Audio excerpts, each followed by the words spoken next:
beginning of Jesus. Before Abraham was, I am. John chapter 8 verse 58.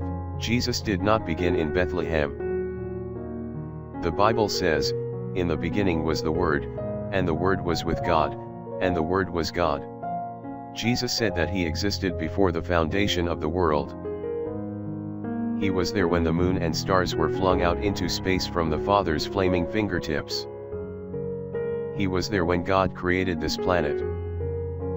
He has always existed. He is from everlasting to everlasting. Prayer for the day.